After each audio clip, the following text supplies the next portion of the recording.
J'allais dire Pape qui dialogue avec Ale. C'est bien dit en tout cas. Ouais. Merci beaucoup Laye. Et puis c'est un plaisir de venir partager ce plateau avec vous. Et puis avec le grand frère Momar, mais également l'ami et le frère compagnon de guerre, je l'appelle Fadel. Alors, et je profite de l'occasion aussi pour saluer vos téléspectateurs. Merci à Pape Ale. Alors, à mes côtés, c'est le grand marabout, le grand frère. L'homme qui voit ce que l'autre ne voit pas. Maman Django, bonsoir. Bonsoir à Blaye, bonsoir à Pape, bonsoir à Fadel et bonsoir à nos téléspectateurs. Alors, je rappelle que vous pouvez nous suivre sur la page Facebook Sen TV l'officiel, mais également sur la chaîne YouTube du groupe des médias pour être plus exact. Alors, vous l'avez annoncé, c'est un compagnon de guerre également. Nous avons partagé pas mal de choses ensemble. Monsieur Fadel Barro, bonsoir.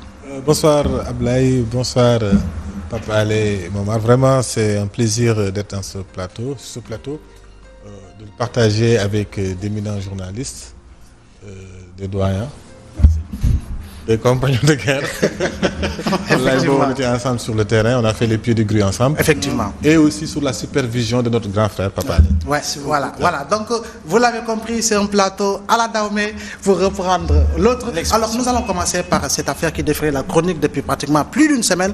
Je vais parler de l'affaire Bougazeli, impliqué dans un trafic de faux billets. Il a été placé sous mandat de dépôt. Papa Ale, alors, impression? Bon, écoutez, ça allait de soi, cette décision du procureur, dans la mesure où je pense que ça a même tardé, en réalité. Parce que si le premier jour qu'il a été convoqué à la gendarmerie, on avait évoqué l'histoire du flagrant délit. Je me rappelle, lorsque Tchonsek a été interpellé en flagrant délit, on ne lui a pas laissé le soin de repartir chez lui. Et aujourd'hui, on apprend dans la presse que le pouvoir a beaucoup manœuvré pour éviter vraiment de mettre Bougazeli et de se mettre, même les membres du pouvoir, dans une position inconfortable parce que son titre de député y allait. Et quand on regarde très bien, même la logique, quand il sortait pour la première fois à la gendarmerie, il disait qu'il n'avait pas démissionné de l'Assemblée nationale. Au même moment, Moustapha Niasse lisait sa lettre de démission. Donc ça a été une démission forcée par le pouvoir en réalité. Aujourd'hui, je pense que la gendarmerie a sauvé son honneur, parce que c'est ce qu'on attendait. Moi, le problème fondamental, c'est que est-ce que la gendarmerie allait faire correctement son travail, ne va pas recevoir des pressions. Maintenant, on attend de la justice, que la justice puisse faire correctement son travail dans ce dossier. Parce que quand même, là, je pense que on a beaucoup supputé sur le comportement de la justice au Sénégal. 2 poids, 2 mesures. On a toujours dit que les partisans du président Macky Sall sont protégés, les autres sont harcelés par la justice. Je reconnais à Bougazeli la présomption d'innocence. Mais toujours est-il que la justice aille jusqu'au bout pour la manifestation de la vérité. Voilà ce que l'opinion sénégalaise attend de ce dossier. Pas plus. On ne souhaite jamais à quelqu'un d'aller en prison. Mais dans les faits tels que relatés par la presse, et lui-même, dans ses différentes versions servies à l'opinion. Effectivement. C'est un sac que j'ai pris, c'est un terrain que j'ai vendu. C'est un complot. C'est un complot. Finalement, on ne savait pas quelle version retenir de cette affaire. Mais souhaitons que la justice puisse aller jusqu'au bout et que s'il est fautif, qu'il soit sanctionné. Et que s'il n'est pas fautif, à travers une instruction et une enquête qui est vraiment honnête, qu'il puisse retrouver sa liberté et rejoindre sa famille. Alors, Fadel, de député à détenu, le chemin paraît si long, mais très court lorsqu'on choisit de devenir un véritable drogué d'argent et pour véritablement se voir être impliqué dans un trafic, effectivement, de fausse monnaie, autant pour moi. Il faut dire d'emblée qu'on respecte la présomption d'innocence, mais dans cette affaire, il faut relever le travail remarquable de la gendarmerie. Quand même, parce qu'on oublie souvent qu'il y a des gens dans ce pays quand même, en dehors du spectacle des médias, font un travail remarquable. Mais à chaque fois que ces affaires arrivent à un niveau politique, on est dessus. Le travail de l'administration sénégalaise, à sa composante de notre gendarmerie nationale, nous a permis de voir l'ampleur de ce qui se passe au niveau de notre classe politique et de notre élite de manière générale. Parce que quand même de Thione Seck en arrivant à Bougazelli, il y a raison de s'inquiéter sur notre élite, je ne dis pas même élite, sur nos privilégiés. Parce qu'en réalité, ce sont des privilégiés. Donc ce sont des privilégiés qui devraient être l'image du pays en réalité, qui devraient servir l'exemple pour reprendre un terme populaire, qui se retrouvent subitement dans des comportements qui n'honorent pas ni la République ni la nation sénégalaise. Pour le cas de Bougazelli, je remarque que c'est quelqu'un qui a insulté tout le monde. Les Wolof disent balanga boy digle il a insulté tout le monde. Nous, d'ailleurs, au niveau de Y'en a marre, il nous a traités de tous les noms d'oiseaux. Il nous a insultés parce que simplement on parlait de pétrole et de gaz. Parce qu'on réclamait la justice sur l'enquête de la BBC. On voulait juste simplement de la transparence. Il nous a traités de drogués, il nous a traités de faussaires, Mais en retournant les choses, en revoyant, quelqu'un comme ça ne pouvait pas faire de l'heure. Encore que les récits qu'il a donnés aux Sénégalais, ce que Pape vient de dire, jettent le doute sur la fiabilité de ces explications. Maintenant, il y a des dysfonctionnements qui ont été notés. Je ne sais pas au nom de quoi la gendarmerie l'a laissé passer le premier jour. Est-ce que c'est une pression visant à laisser Bougazelli aller enterrer les preuves? Parce que tel que c'est présenté jusque-là, relayé par la presse, c'est lui-même qui est celui qui fournit, qui est le fournisseur de faux billets. Où est-ce qu'il le prend? On a raté une bonne occasion le premier jour d'aller plus loin dans cette affaire. Encore, je fais confiance à la gendarmerie. J'espère que l'enquête ne s'arrête pas là. En tout cas, on a raté une bonne occasion. On a donné l'opportunité à quelqu'un d'aller dissimuler des preuves. On peut le penser. Ça, c'est... Après, qu'est-ce qu'il y a eu? Il y a eu une pression populaire. Ça aussi, il faut le remarquer et le saluer. Les Sénégalais ont eu une attitude dans cette affaire très exigeante. Ils ont été exigeants. Les Sénégalais n'ont pas laissé l'opportunité aux hommes politiques de faire autre chose que de traduire Bougazelli à la justice et de le faire démissionner. On dit qu'il y a eu des tractations, il y a eu des manœuvres pour le faire démissionner. Mais ça, je dis qu'il faut remercier les Sénégalais et l'opinion publique nationale, la presse, tout le monde, qui depuis le début de cette affaire a dit qu'il ne peut pas y avoir de 2 poids 2 mesures. Il faut que les choses soient transparentes. Cette pression, cette exigence, cette soif des Sénégalais pour une justice et une transparence a quand même amené Bougazelli à n'avoir d'autre choix que de démissionner. C'est une bonne chose. Maintenant, eux, ils ont peut-être fait des manœuvres, ils n'ont pas voulu se mouiller, ils n'ont pas voulu, c'est notre problème. Je remarque juste que ce sont les Sénégalais qui ont exigé. Je leur demande de ne pas baisser la tension. Il ne faut pas qu'on baisse la pression. Il ne faut pas qu'au bout de 2 jours, 1 semaine, on le met en détention de 3 mois, 6 mois, on le ressort et après, par des subterfuges, tu vois, finalement, voilà, au moment où des Sénégalais croupissent en prison pour moins que ça, ils sont plus malades que Bougazelli et ils n'ont pas cette chance. Je pense qu'aujourd'hui, nous avons l'État sénégalais, la justice sénégalaise a l'opportunité et l'occasion de refaire son image auprès des Sénégalais pour qui ils travaillent et qui cotisent pour qu'on les paye.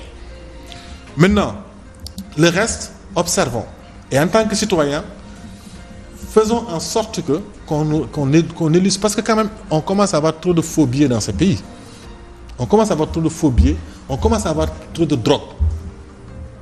On parle beaucoup de drogue, on parle beaucoup de faux billets, on parle des armes volées. Je pense qu'il nous faut maintenant s'arrêter. Et la gendarmerie nationale et la police sont en train de montrer qu'ils sont capables, si on les laisse travailler convenablement, quand même de donner des résultats. Il faut encourager cette dynamique. Le reste, Bougazelli est maintenant un simple justiciable sénégalais. Un simple citoyen qui a été pris en flagrant délit. Il faut que ce soit traité comme tel. Et qu'on n'accélère pas le dossier comme on peut le faire parfois. Il y a combien de Sénégalais croupissent dans le compte, parce qu'il y a une information judiciaire dans le cadre des longues détentions.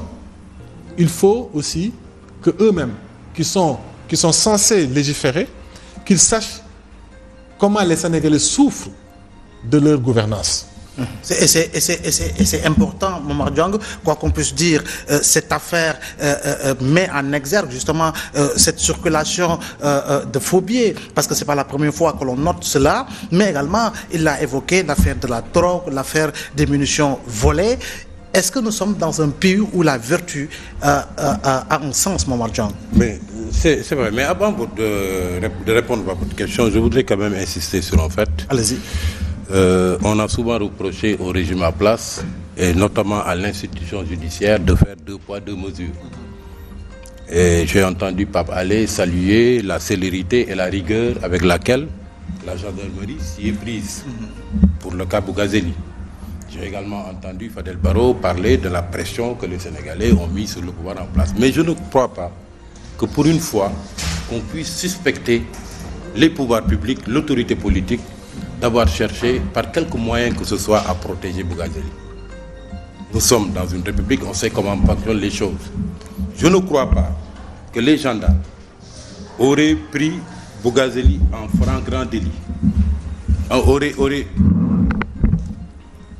Je ne crois pas que les gendarmes auraient pris en filature quelqu'un comme Bougazeli. Il n'est pas n'importe qui, il est un député quand même, puis un député de la majorité, très proche du président de la République, sans en informer le procureur de la République, lequel à son tour en informe le procureur général près la cour d'appel.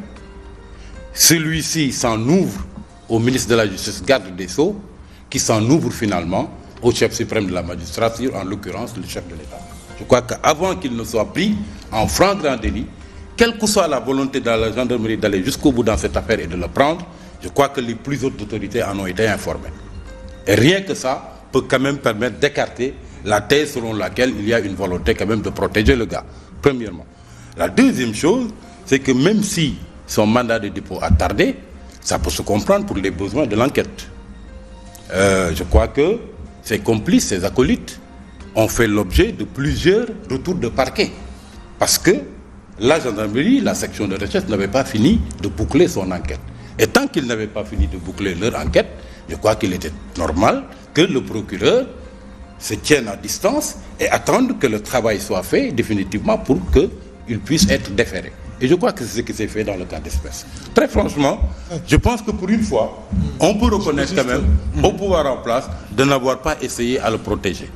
Ce qu'il y a, c'est que la première fois qu'il a été pris en flagrant délit, puis qu'on l'a laissé avant de le libérer sur convocation, je crois que c'était parce qu'on voulait créer une condition qui permette à ce qu'il ne soit pas arrêté et amené devant le procureur déféré avec son manteau de député, pour au moins ne serait-ce que éviter qu'il ne continue à souiller la réputation peut-être d'une institution comme l'Assemblée nationale.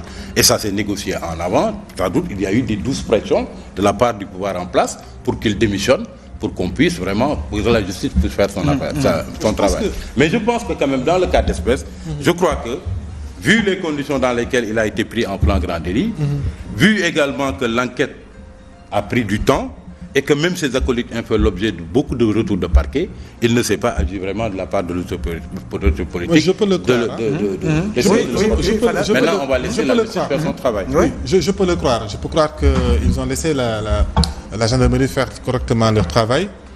Mais il y a juste quelques points de doute qui jettent un peu de suspicion sur cette blancheur de l'autorité politique. D'abord, je pense que il avait déjà terni l'image de l'honorabilité de l'Assemblée nationale en étant cité dans des affaires pareilles. D'abord, il a lui-même terni l'image. Donc l'État et la gendarmerie n'ont pas à lui laisser l'opportunité de ne pas ternir l'image et de le laisser partir chez lui, qu'il démissionne avant de poursuivre son enquête. Du moment où il a été arrêté sur le terrain en possession de billets, là il a terni l'image. L'acte est déjà posé. Donc, à partir de ce moment, il faut que la justice n'a pas de sentiment, n'a pas à donner à quelqu'un l'opportunité de... Non, il ne fallait pas le laisser repartir. Parce qu'un citoyen simple, on ne l'aurait pas laissé repartir. Premier élément. Deuxième élément, c'est l'attitude justement du procureur dans cette affaire.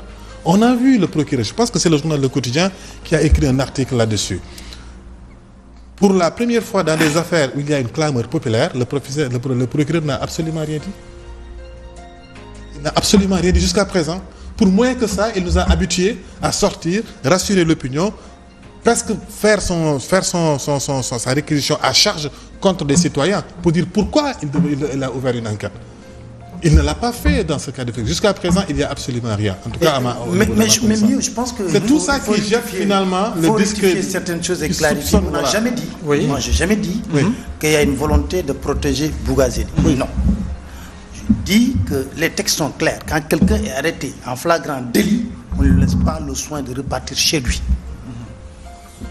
Et je crois bien qu'un juriste spécialiste en la matière a fait une sortie pour dire qu'une telle attitude pouvait permettre justement à la personne incriminée de détruire des preuves. Absolument, on a évoqué ça. On n'a jamais dit que le pouvoir en place a cherché à protéger Bougazeli. Et je ne crois pas ça. Mais Pape, c'est ce que sous-entend quand même les propos de Fadel Barro. Hein? Non, moi je pense que en réalité, le fait qu'il soit arrêté en flagrant délit, est-ce que quelqu'un qui est arrêté en flagrant délit, on peut lui donner le soin de repartir chez lui? D'autant plus qu'on évoque un film qui a été réalisé par la gendarmerie. J'ai évoqué le cas de Tchonsek. Je dis, lorsqu'on l'a arrêté, de même que Ngaka Blende, on n'a pas laissé le soin à Tchonsek d'aller chez lui, de rencontrer ses avocats, de parler à la presse et de revenir. J'ai évoqué ce cas. Je dis également que concernant Bougazeli, nous acceptons, nous reconnaissons sa présomption d'innocence. Effectivement. Jusqu'à sa culpabilité. Effectivement. Et que ce que nous demandons, c'est que la justice puisse faire correctement son travail. Pour redorer d'abord son blason, qu'on le veuille ou pas, qu'on le reconnaisse ou pas, l'opinion à son point de vue sur le fonctionnement de notre justice. La célérité dans le traitement de certains dossiers, on l'a remarqué, on l'a toujours dénoncé. Et aujourd'hui, on dit que Bougazeli est du camp présidentiel, soit. Mais étant donné que, et je suis sûr d'une chose, si Bougazeli n'était pas arrêté en flagrant délit, je suis sûr que l'affaire ne va pas aboutir comme cela. C'est parce qu'il est arrêté en flagrant délit, il n'avait pas le choix. À gendarmerie, avec un film qui a été réalisé et un autre film qu'on a déroulé devant Bougazeli. Aujourd'hui, nous disons que la gendarmerie a fait son travail. Maintenant, c'est à la justice sénégalaise de faire son travail. Et comme l'a dit Fadel, je pense que on a l'histoire de la démission de Aliou Sall au niveau de la caisse des dépôts de consignation, c'est une pression populaire qu'il a amenée. Et je répète ici, si vous avez entendu Bougazeli à sa sortie de la gendarmerie, la deuxième fois avec Maître El Hadji Diouf, quand on lui a posé la question sur sa démission, il dit, j'ai envisagé cette démission. Au même moment, Moustapha Niasse lisait sa lettre de démission. Effectivement. C'est pourquoi je dis, il y a une contradiction. Bien avant même la personne qui est concernée dit que j'envisage cette démission. Au même moment, le président de l'Assemblée nationale lisait sa lettre de démission. Je dis, voilà, cette démission n'est pas une démission que lui-même, il a pris de plein gré. Certainement, le camp présidentiel lui a dit que, vu l'état de ce dossier, il faut vous libérer de votre titre de mandat de député et aller par la suite. Et puis, on respecte sa présomption d'innocence. Maintenant, la justice n'a qu'à faire son travail et l'opinion va surveiller. Si vous permettez, je vais approfondir un peu mon analyse. Oui. Je pense que quelle que soit la volonté de la gendarmerie d'aller jusqu'au bout dans cette affaire et de le prendre en flagrant délit, elle ne l'aurait pas fait si l'autorité politique ne le voulait pas. Très sincèrement. Je crois que l'autorité politique était informée de la filature qui était faite contre Bougazeli et de la flagrance des faits au cas où il aurait été alpagué par la gendarmerie. On sait comment fonctionne ce pays. C'est-à-dire, si l'autorité politique ne voulait pas qu'il soit arrêté en flagrant délit, il ne le serait pas. C'est ça, là. C'est une certitude, c'est ma conviction. Maintenant, je continue l'analyse. Est-ce que Bougazeli ne serait pas l'agneau du sacrifice? Parce qu'il y a une critique qui revient systématiquement quand il s'agit du pouvoir du président Macky Sall, c'est-à-dire que la justice fonctionne selon le mode de 2 poids, 2 mesures. On leur a toujours fait ce reproche. Est-ce qu'il ne tenait pas, à travers cette affaire Bougazeli qui est très flagrante, un moyen de démonter cet argument qu'on lui a toujours opposé quand il s'agissait du fonctionnement de la justice, premièrement. Deuxièmement, il y a une affaire que l'on agite depuis quelque temps. C'est l'affaire des 94 milliards qui pourrait voir le pouvoir peut-être engager des poursuites contre quelqu'un comme Sonko. C'est possible, via Mamour Diallo, qui appartient à leur camp.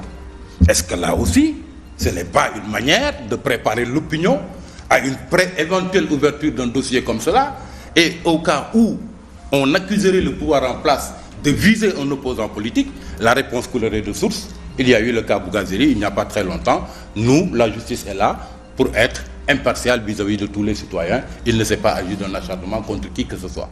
C'est aussi ce cas Bougazeli une aubaine pour le président Macky Sall de démonter toutes les critiques qu'il y a eu quand Karim Wade, Khalifa Sall et des responsables libéraux ont été jetés en prison.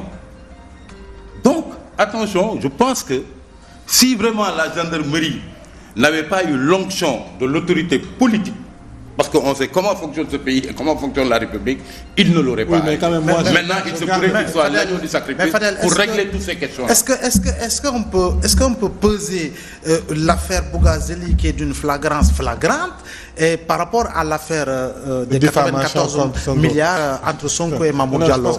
Moi, personnellement, je ne pense pas que les choses...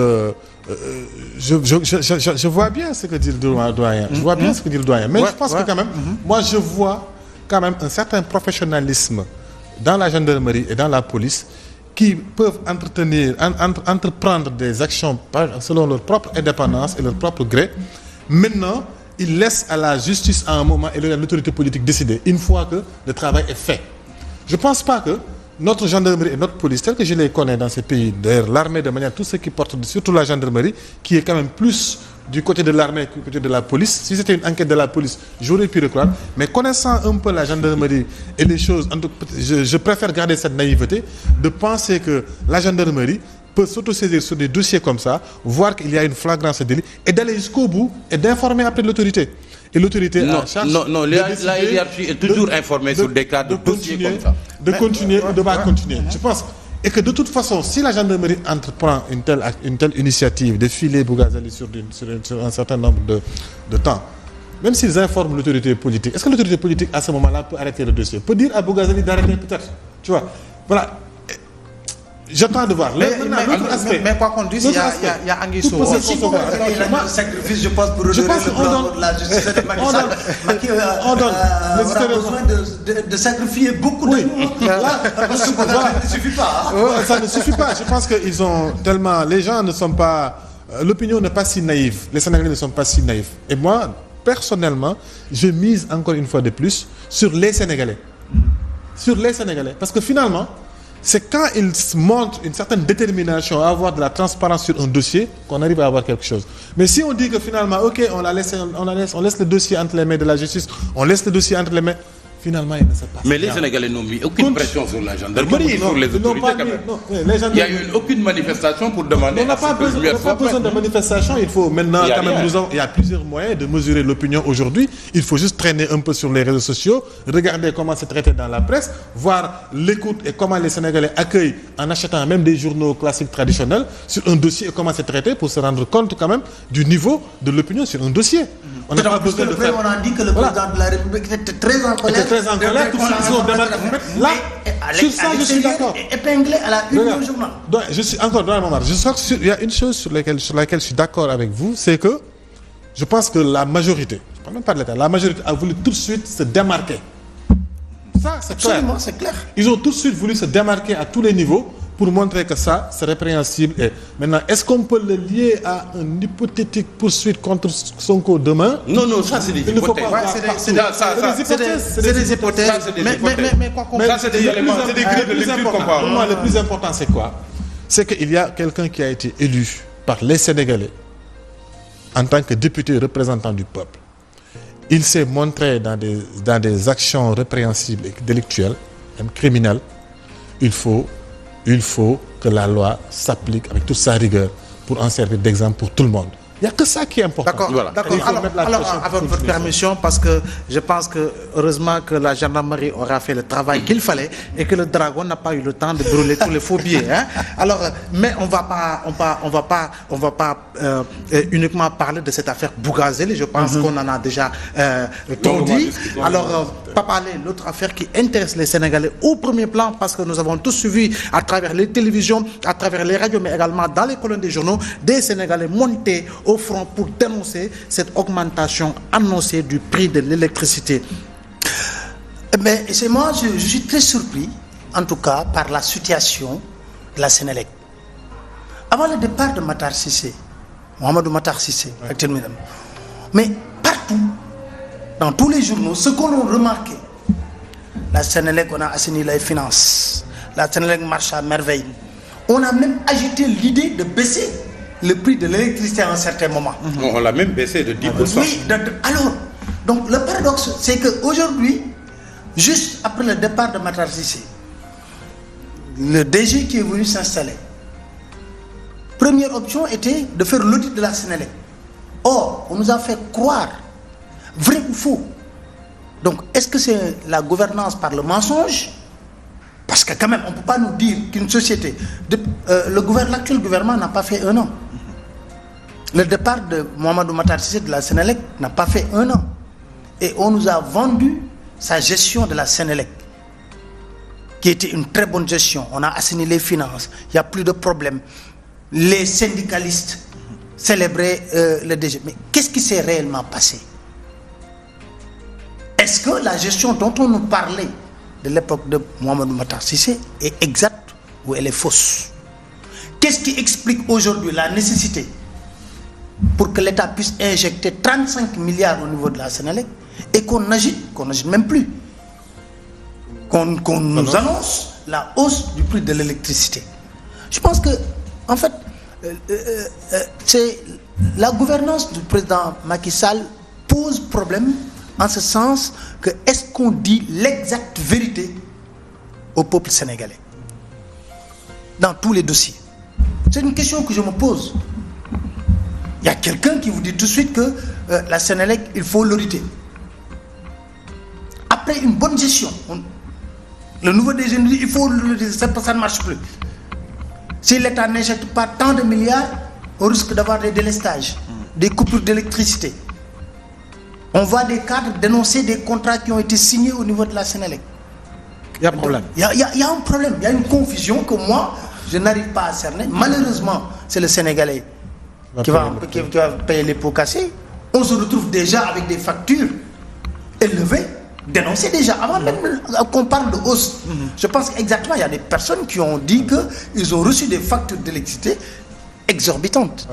Alors, autre chose bizarre, hein, Momar Diong. Déjà, quand nous annonçait que le Sénégal vendait de l'électricité à certains pays limitrophes, est-ce que cette hausse n'est pas la conséquence de ce glissement sémantique, car nous avons quitté l'instrument de soutien aux politiques économiques à l'instrument de coordination des politiques économiques, si l'on sait que le FMI, les institutions de Bretton Woods, j'allais dire, ont également demandé à l'État du Sénégal un rétablissement de la vérité des prix.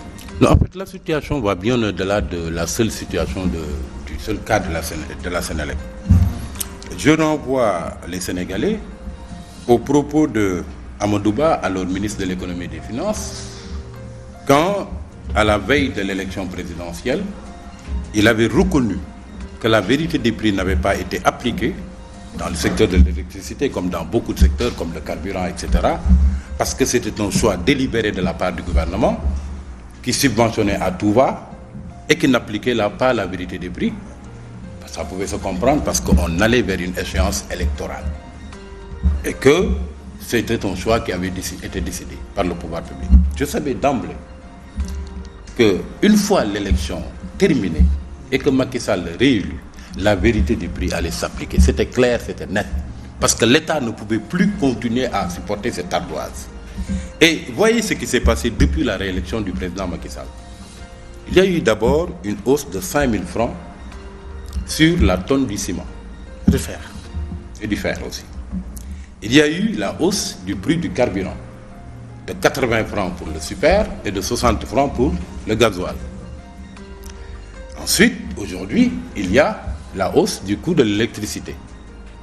Il y a une opération grandeur nature qui est lancée par le gouvernement de réimmatriculation des véhicules, de confection de nouveaux permis de conduite, de cartes grises à confectionner, et le coût de l'opération, ça va coûter 22 milliards aux Sénégalais. Donc nous sommes en face d'un bon pouvoir qui a un problème d'argent, qui a un problème de trésorerie. Auparavant, je vous rappelle qu'il y a eu tous ces chantiers, le TER, etc., où on a englouti beaucoup de fonds publics. Et ça, c'est connu de tout le monde. Ensuite, l'État a voulu subventionner à tout va durant le premier mandat, avec une politique résolument sociale, bourse de sécurité familiale, CMU qui est appliqué, carte d'égalité des chances, etc. On avait un État-providence. Mais on va payer maintenant le contre-coup de tout cela. Et je pense que ça ne va pas s'arrêter tout simplement à l'électricité. Il y a eu la hausse du carburant, il y a eu la hausse de l'électricité. Maintenant, ce que je crains, c'est que comme c'est un élément essentiel en termes de production, que ça puisse entraîner maintenant une série de hausses de denrées de première nécessité. Parce que vous vous serez rendu compte que de toutes les façons, parmi les denrées de première nécessité, il y a bien évidemment le carburant, il y a le ciment que les Sénégalais utilisent beaucoup parce que les gens construisent à tout va, mais il y a aussi l'électricité. Et donc, je crois que ça risque de faire effet boule de neige et que peut-être d'autres prix pourraient être appliqués. Sans oublier les recommandations qui ont été faites par le dernier rapport du FMI en demandant à l'État du Sénégal d'arrêter les subventions parce qu'il n'y avait pas la possibilité de continuer à le faire et d'appliquer la vérité des prix. Pour ce qui est de la Sénélec, exactement, qu'est-ce qui s'est passé? L'État s'était engagé à compenser. Et en 2017 et 2018, l'enveloppe de la compensation s'est estimée à 250 milliards. Sur lesquels 250 milliards, la loi des finances qui vient de passer à l'Assemblée n'a pu dégager que 125 milliards. Vous voyez donc qu'on se trouve dans une situation où la Sénélec est obligée de faire supporter ce coût par les Sénégalais. Alors Fadel, c'est l'État à travers le président Macky Sall qui avait décrété 2018 année sociale.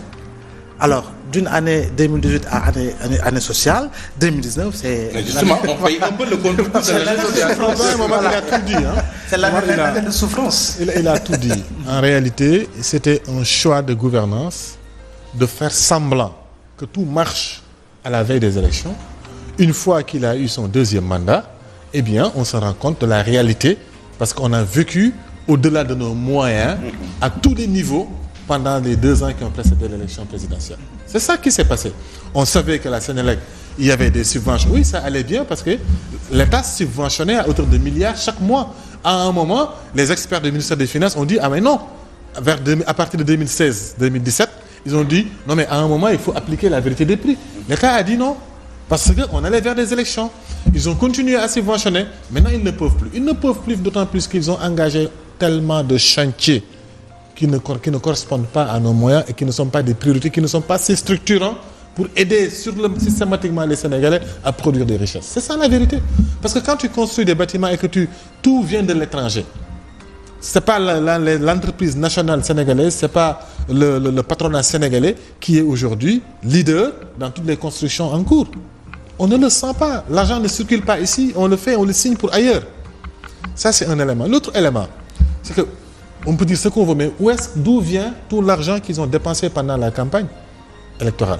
Moi, quand j'ai vu le bus du président de la République en rentrant dans Pikine, quand j'ai vu tout ce qu'ils ont déployé en termes de moyens, je dis ils ont des bailleurs, certes, mais ce n'est pas avec... le pays n'a pas ces moyens-là. Le pays n'a pas ces moyens-là. Toute cette opulence dont on a fait montre pendant cette année-là.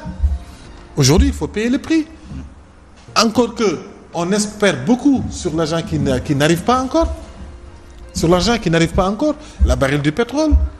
C'est une question de gouvernance. Avant, les gens, quand les choses baissent, ils gardent les prix tout en faisant de l'économie. Et quand les choses flambent, les citoyens ne se rendent pas compte de l'augmentation. Aujourd'hui, qu'est-ce qui se passe? Non. Quand il y a baisse, pour montrer qu'ils travaillent, ils baissent les prix ou bien l'argent est utilisé ailleurs. Alors, c'est une question de gestion, c'est une question de gouvernance, c'est une question de comment on se projette dans les 5-10 ans à venir. Mais si on ne se projette que sur 1 an, on fait on gère le taf yëngal. Et le président Macky Sall lui-même a donné l'annonce. Il a dit que 2020 ça va tanguer. Ouais. Il sait que ça va être difficile. Ouais.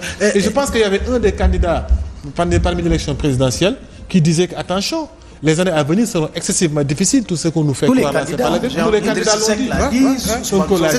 En fait, c'est une question d'anticipation. Parce que la semaine dernière, une métaphore, Momar Diong m'avait promis 500 000. J'avais par devant moi 100 000 francs. Alors j'ai dit dans 3 jours, j'aurai 500 000. En un jour, j'ai flambé les 100 000.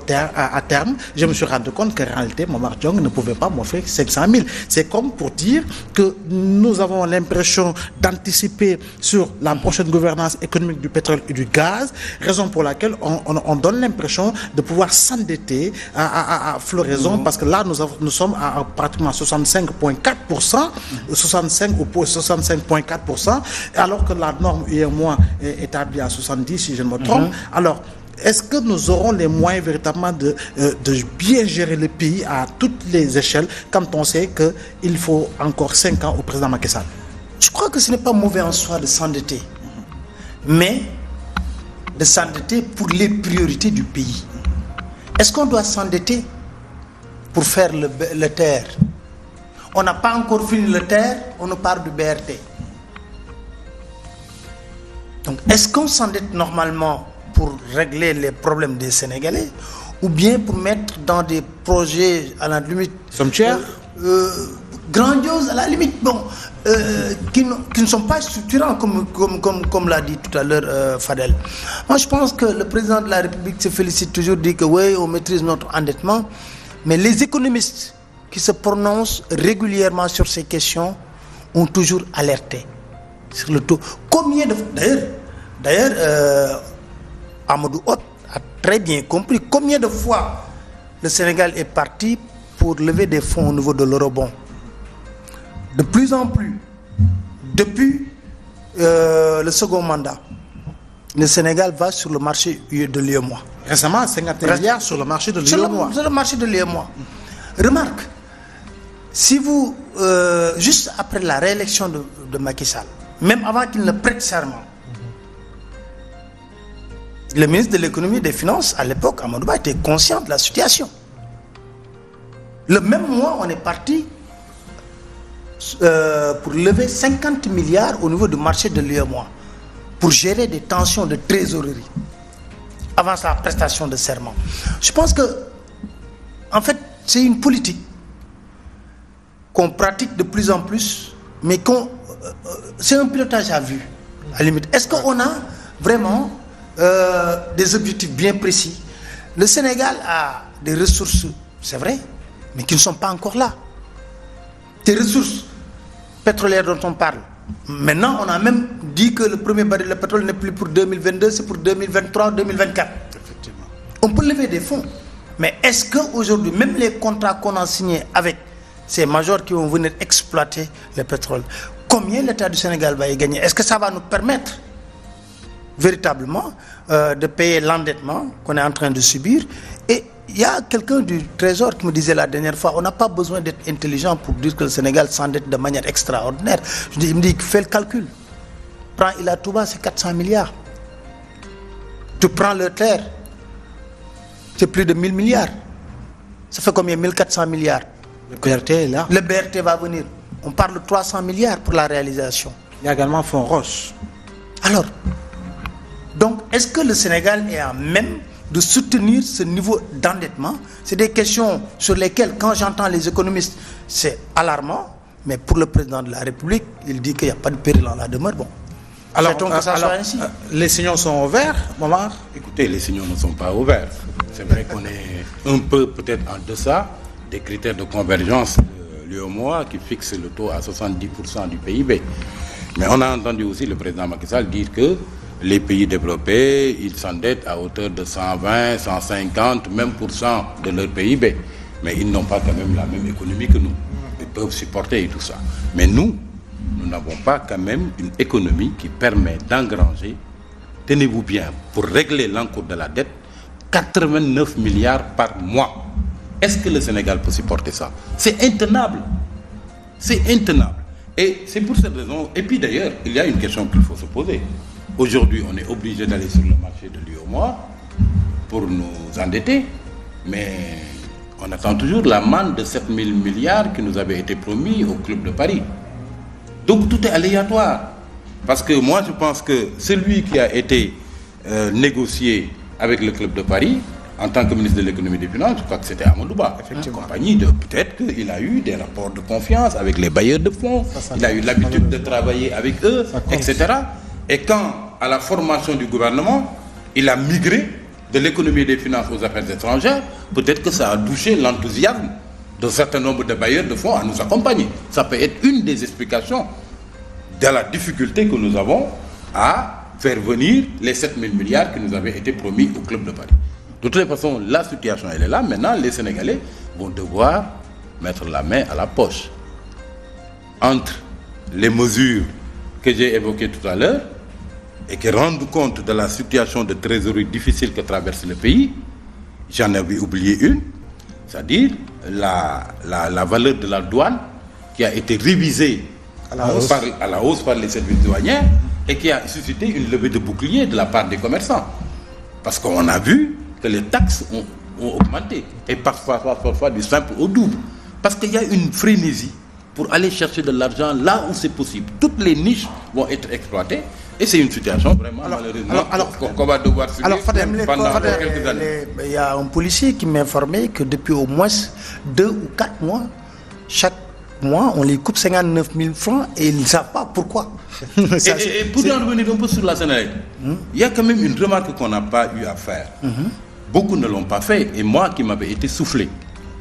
Il y a eu en réalité une augmentation de l'électricité avant même cette annonce. Parce que cette annonce ne concerne que ceux qui perçoivent des factures d'électricité tous ces mois, mais ceux qui utilisent le Woyofol se sont rendus compte qu'en fait le crédit qu'ils avaient l'habitude d'acheter et qui durait une certaine période n'allait plus maintenant jusqu'au terme de la période qui avait été déterminée. Donc là, c'est une manière détournée de faire la hausse également du coût de l'électricité. On le refuse, mais on a l'impression de vivre les mêmes signaux que les années de Brest. Mais de toute façon, là, si vous interrogez un peu les opérateurs économiques et ceux qui ont les fournisseurs de l'État, il faut aller voir là-bas le problème. Il y en a beaucoup qui sont la dette intérieure en ce moment. Je veux parler de la dette intérieure. Mais dans les faits, dans le vécu des gens, c'est très dur. Moi, j'ai vu des gens qui ont pris des engagements avec l'État, ce qui leur a donné la possibilité de lever des fonds au niveau des banques. Aujourd'hui, les échéances sont échues, ils ne peuvent pas payer et l'État n'a pas d'argent. La réalité, c'est ça. Quelqu'un l'a dit à un moment qu'il n'y a plus de cash, il n'y a pas d'argent. Tout à fait. Et c'est un problème. Maintenant, c'est pour ça qu'ils ont augmenté et ils augmentent. Et ce qui est triste d'ailleurs, je pense que j'ai lu une contribution de Derneville cette semaine là-dessus, qui dit que ils vont encore venir taxer encore sur nos poches les petites entreprises. Au moment où ils ont exonéré les multinationales. Et résultat, ceux qui étaient encore en train de consolider un peu, de faire de l'économie réelle, ceux qui étaient en train de survivre, c'est eux qu'on va assassiner définitivement. Et donc, ce sera la toute-puissance de toutes les multinationales qui vont, et nous resterons éternellement un pays sous perfusion. Moi, je pense que le drame de nos pays, c'est que les élus, ils ne sont que dans le spectacle.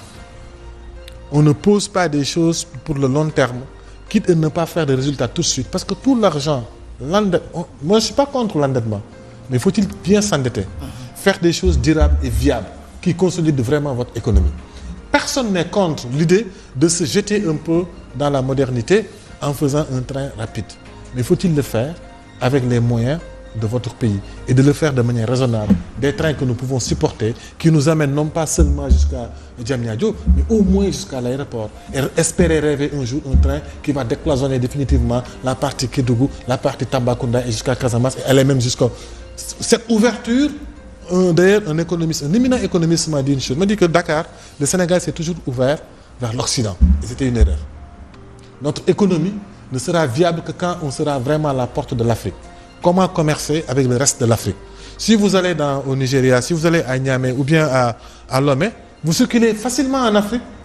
Mais Dakar est presque déconnecté du reste de l'Afrique. Oui, maintenant il y a des bus maliens, etc.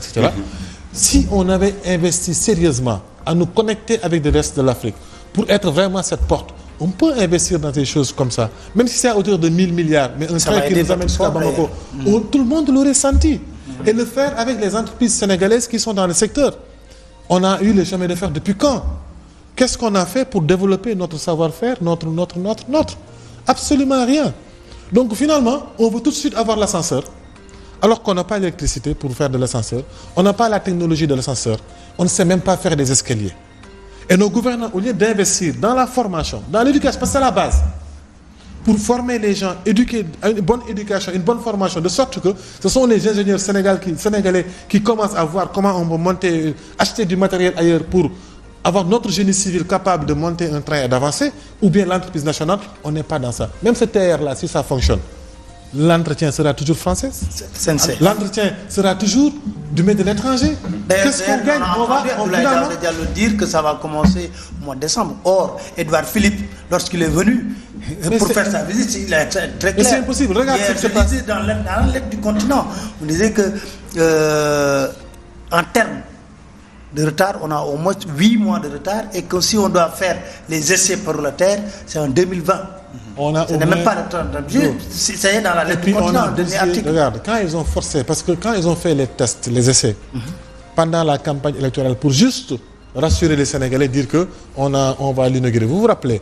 C'est comme ça qu'on a complètement enclavé, séparé en deux, Rufisque, cassé toute une économie. Combien de milliards? Ça, on ne le mesure pas. Combien de milliards avons-nous perdu dans les retards sur les embouteillages occasionnés par le terre? Combien de drames nous avons eu si on doit le solder en termes d'argent? C'est important. On parce ne peut que, pas. Quoi qu'on puisse Je dire. voulais juste oui, très vite, une chose. Regarde ce qui se passe à Diamniadio. Ils nous ont fait des cartons en béton. Ils ont posé du béton partout sur du sable gonflant. Aujourd'hui, les experts l'ont démontré et ça commence à se fissurer. Effectivement. Alors qu'on aurait pu réfléchir autrement avec des Sénégalais d'ici. C'est comme sur l'hygiène. On a décrété subitement. Il y a 18 autres ponts qui sont en train de construire, gagnés par des entreprises françaises qui sous-traitent avec des entreprises chinoises. Ouais. Ça, c'est le drame. C'est quelque part le drame sénégalais, parce que quoi qu'on puisse dire, en Côte d'Ivoire, au fait, dans les années 80-90, c'était endetté de manière intelligente, et Yamoussoukro en est une parfaite preuve, parce qu'un village transformé en ville, il fallait le faire. Alors, nous sommes au terme de l'émission. Malheureusement, Athos, un petit mot sur le sabre? Non, moi je pense que d'ailleurs, le sabre n'a jamais existé. On nous a vendu une comédie au niveau du palais.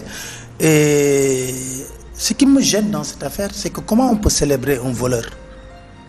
C'est la question que je me pose.